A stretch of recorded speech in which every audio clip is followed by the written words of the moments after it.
Welcome to this video from Hosea Ministry International about the work of Anne Miettinen in the Philippines. Anna was born in Finland but has lived in Australia for the past 30 years. She works amongst the poor in the Asia-Pacific islands including Fiji, Tonga, Papua New Guinea and the Philippines.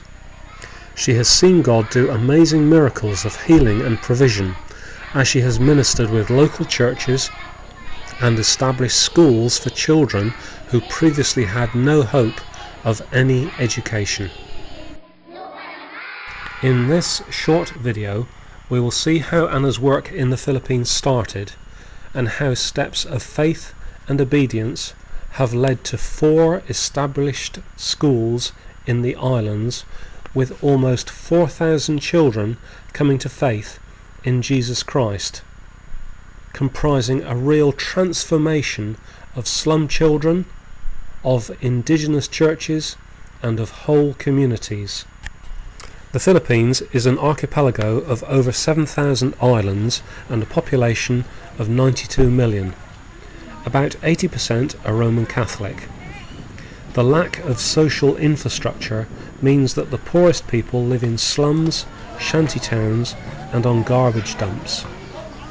Anna first visited the Philippines in April 2006, being invited by local Filipino pastors to hold meetings in the capital Manila and then on the island of Mindoro.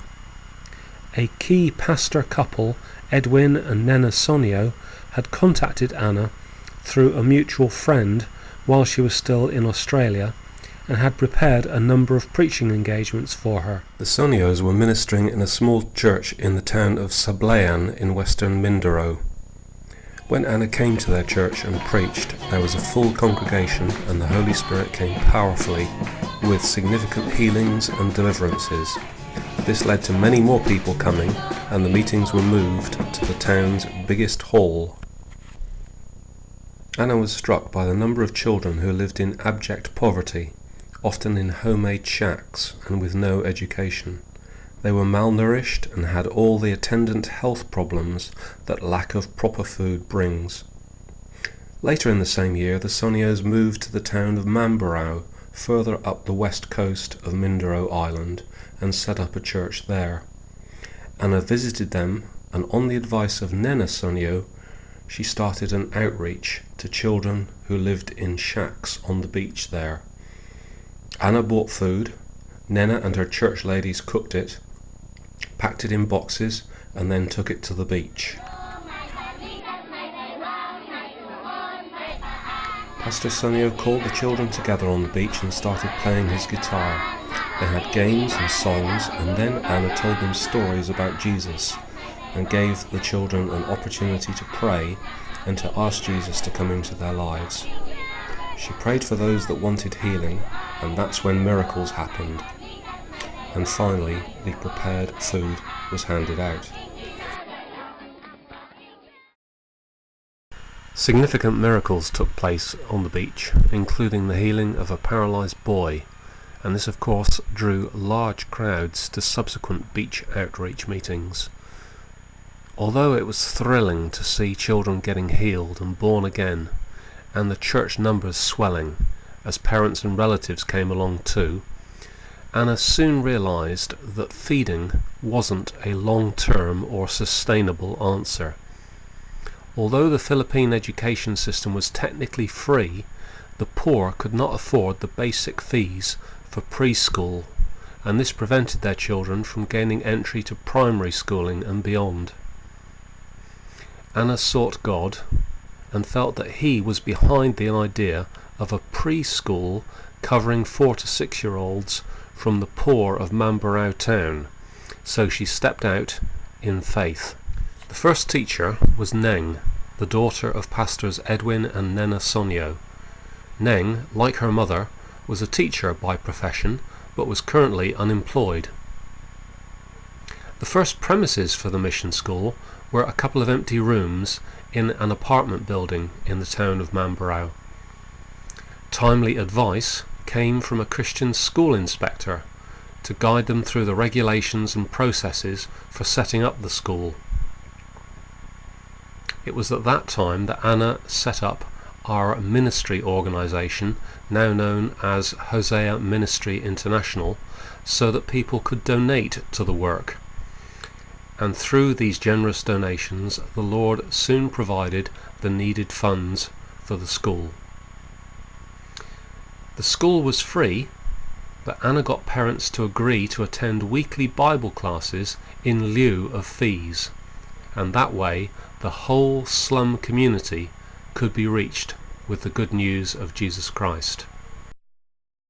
News soon spread about the setting up of this free school, and they were swamped with applications. The Sonio's church members helped by renovating the ex-apartments and turning them into classrooms, and a young lady from the congregation called Frances came to assist Neng in the teaching. As the children settled into school for the first time, there were many challenges to overcome. Getting school books, managing the behaviour of children who hardly knew what school meant and were certainly not used to any timekeeping, medical problems, like some of the children having worms, and many more issues. School uniforms were made, blue skirts for girls and shorts for the boys with white tops, and that really made a difference to the children's self-image, as they really looked like school pupils then.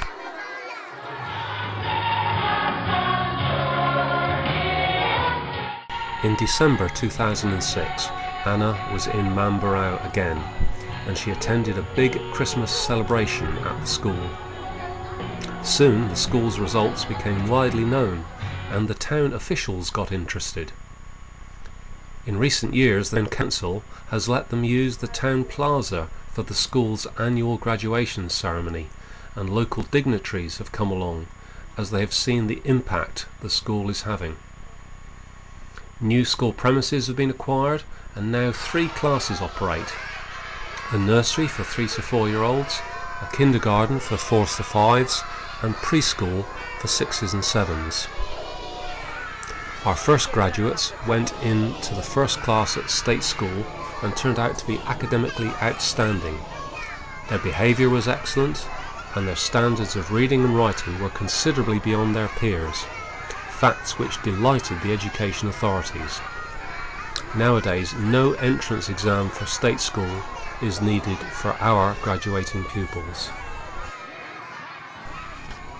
At the same time, the church reached out to a slum village near Mamburao called Aroma.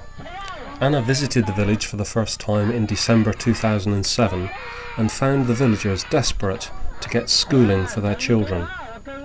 So Aroma School started in a dilapidated village hut with our new teacher, Daisy.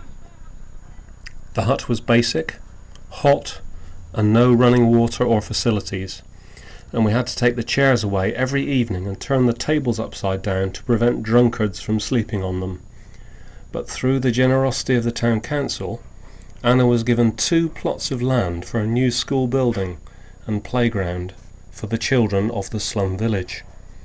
Pastor Sonio took the lead in supervising the building work, and the new school opened in 2009, complete with 2 big rooms and toilet and washing facilities.